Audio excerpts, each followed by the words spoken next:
अगर आप भी एक ऐसे बंदे हैं जिसे चॉकलेट्स बनाना बहुत अच्छा लगता है या फिर बेकिंग का बिजनेस चला रहे हैं लेकिन चॉकलेट मेकिंग प्रोसेस में प्रॉब्लम होती है, जैसे कि चॉकलेट अच्छे से मेल्ट नहीं होती है, पता नहीं है कि कैसे बनाना है, कहाँ स्टोर करना है, कैसे चिल करना है और कैसे पैक करना है, तो आप बिल्कुल सही जगह पे हैं क्योंकि आज का वीडियो आप लोगों के लिए ही है।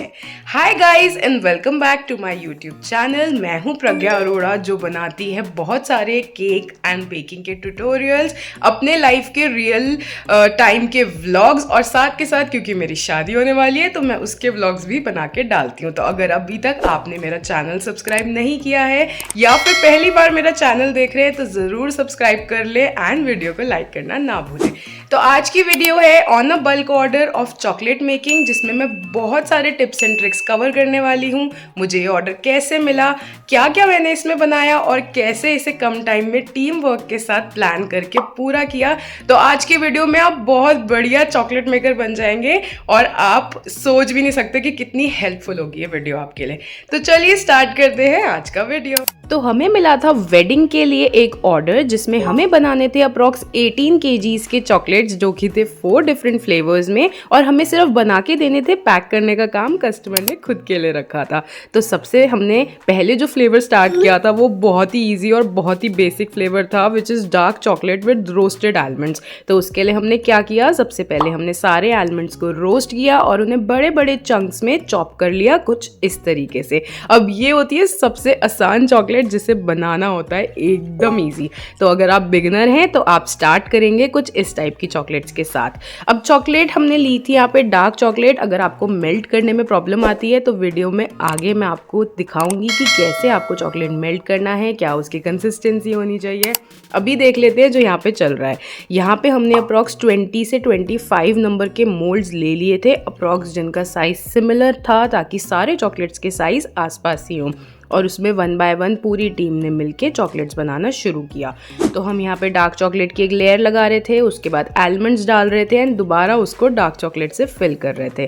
क्योंकि अभी सर्दियाँ चल रही हैं तो हमें इन्हें फ्रिज में स्टोर करने की ज़रूरत ही नहीं पड़ी, ये रूम टेम्परेचर पे सेट हो जा रही थी। लेकिन अगर आप गर्मियों में ये चॉकलेट्स बना रहे हैं तो आप इन्हें कैसे स्टोर करेंगे? सबसे पहले आप काम करेंगे एसी रूम में ताकि आपकी चॉकलेट इजीली हैंडल हो सके आपसे। और जब आपके मोल्ड्स में चॉकलेट थोड़ी सी सेट हो जाए कि वो मूव करना बंद कर दे या आप फिंगर लगाएं तो वो आपकी फिंगर पे स्टिक ना हो, तब आप उन्हें 1 बाय 1 केक बोर्ड्स पे रख के आप फ्रिज में उन्हें चिल कर सकते हैं फॉर अराउंड 3 to 4 आवर्स, और अंटिल वो बहुत अच्छे से चिल ना हो जाए। तो जब आप डीमोल्ड उसे करेंगे तब भी आप एसी रूम में करेंगे ताकि चॉकलेट्स बिल्कुल भी मेल्ट ना हो, ठीक है। उसके अलावा आपको हमेशा ध्यान रखना है कि चॉकलेट्स को आप कभी भी फ्रीज़र में नहीं चिल करेंगे, क्योंकि फ्रीज़र में चिल करने से चॉकलेट्स के ऊपर पानी आ जाता है, वाटर ड्रॉपलेट्स आ जाती हैं जो आपकी चॉकलेट्स की shine as well as look खराब करती हैं। तो कभी भी चॉकलेट्स को फ्रीज़र में स्टोर नहीं करें। और हमेशा ध्यान रखें कि अगर आपको बल्क ऑर्डर लेना है तो आपके पास बहुत सारे मोल्ड्स होने चाहिए, क्योंकि आप 1 या 2 मोल्ड से या इवन 5 मोल्ड से कभी भी बल्क ऑर्डर नहीं बना पाएंगे, क्योंकि आपको वो प्रोसेस बहुत बार रिपीट करना पड़ेगा। तो अच्छे मोल्ड्स में इन्वेस्ट करना बहुत ज़रूरी है। उसके साथ साथ आपके पास एक टीम होनी चाहिए टू फॉलो डिफरेंट स्टेप्स, जैसे कि मैं वहाँ चॉकलेट मेल्ट कर रही थी एंड बाकी के 2 लोग चॉकलेट फिल कर रहे थे और 3rd पर्सन उसमें क्रंच फिल कर रहा था। उसके बाद हमने जब चॉकलेट्स हमारी सेट होनी शुरू हुई तो हमने इस तरीके से एक बड़े केक बॉक्स में बटर पेपर लगा के उसमें डीमोल्ड करी, ठीक है। अब यहाँ पे बात आएगी हमारी सेंटर फिल्ड चॉकलेट्स, जिसमें हम कोई लिक्विड फिलिंग भरने वाले हैं। तो उसकी ट्रेनिंग मैं यहाँ अपनी टीम को दे रही थी। तो उसके लिए हमें क्या करना होता है, हमें सबसे पहले अपने मोल्ड में एक शेल बनाना होता है जो कि अंदर से खाली होता है, जैसे हम अपने चॉकलेट स्फेयर्स बनाते हैं फॉर आवर केक डेकोरेशन। उसके बाद जब वो शेल चिल हो जाता है उसमें हम फिलिंग भरते हैं। आए उससे पहले सीख लीजिए कि सर्दियों में मैंने अपनी चॉकलेट को मेंटेन कैसे किया। तो जब हम चॉकलेट मेल्ट कर लेते हैं, माइक्रोवेव में हम इसे मेल्ट करते हैं फॉर अराउंड 1 to 2 मिनट्स। उसके बाद जब सर्दियों में रूम टेम्परेचर पे चॉकलेट चिल हो जाती है तो हमने क्या किया था, इंडक्शन रखा था, उसमें एक नीचे कढ़ाई थी, गर्म पानी और कटर्स के साथ, जिसके ऊपर हमने अपनी मेल्टेड चॉकलेट का बोल रखा था ताकि हमारी चॉकलेट जमे ना। तो ये होती हैं सेंटर फिल्ड चॉकलेट, जिसमें हमने पहले शेल को सेट किया, उसके बाद गनाश फिल किया कुछ इस तरीके से। अब दोबारा से हम इसमें मेल्टेड चॉकलेट डाल के इस चॉकलेट को कंप्लीट कर देंगे। तो इसी तरीके से टीम वर्क के साथ यहाँ पे बैचेस में हम लोग चॉकलेट्स बना रहे थे। ईच फ्लेवर के हमने 2 बैचेस बनाए और ये काम अप्रॉक्स 3 से 4 दिन तक चला, सुबह से शाम तक। तो यहाँ पे आपको सारे टाइम अलग अलग लोग अलग अलग तरीके से काम करते हुए दिखते रहेंगे।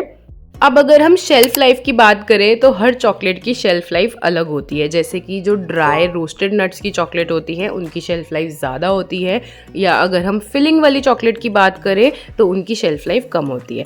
तो अगर आप ये चॉकलेट मेकिंग की डिफरेंट फिलिंग्स का और डिफरेंट प्रोसेस को सीखना चाहते हैं तो आप मेरी चॉकलेट मेकिंग की क्लास भी ज्वाइन कर सकते हैं, जो बहुत ज़्यादा हेल्पफुल रहेगी। इन क्लास की फ़ीस है सिर्फ $299, बहुत ज़्यादा महंगी भी नहीं है, तो आप बहुत अच्छे से सीख पाएंगे। देखिए यहाँ पे हम अब बना रहे थे पान चॉकलेट्स, जिसके लिए मैंने वाइट चॉकलेट को बहुत ही अच्छे से मेल्ट कर लिया था और हमने इसमें ग्रीन कलर डाला था ताकि पान का जो लुक है वो एकदम इसमें आए। और साथ में ये थी हमारी फ्रेश पान की साथ और बहुत सारी चीज़ों के साथ बनी हुई फिलिंग्स। तो यहाँ पे हम फिर से लिक्विड फिलिंग की चॉकलेट बना रहे थे, तो शेल्स को बनाना बहुत ज़रूरी है। यहाँ पे हम 1 बाय 1 एक एक मोल्ड की शेल रेडी कर रहे थे और जब तक ये चिल होंगी, क्योंकि उसके बाद ही हम इसमें फिलिंग भर सकते हैं, तब तक हमारे सारे मोल्ड्स की शेल 1 बाय 1 रेडी हो जाएगी। तो इस तरीके से प्लान करना है आपको काम को। और टेबल को हमने यहाँ पे एक्रेलिक शीट के साथ कवर कर लिया था ताकि हमारी टेबल गंदी ना हो, हम सिर्फ शीट्स हटाएंगे। तो यहाँ पे इस तरीके से बल्क में हमारी फिलिंग्स बन रही थी। एक है पान और एक है रोज कोकोनट, जो अब हमारी चॉकलेट्स बची हैं, क्योंकि डार्क चॉकलेट की हमने सारी चॉकलेट्स ख़त्म कर दी हैं।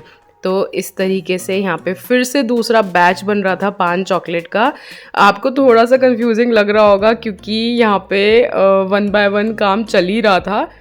अब आपको ये देखना है कि आप इन चॉकलेट मेकिंग के ऑर्डर्स लेंगे कैसे।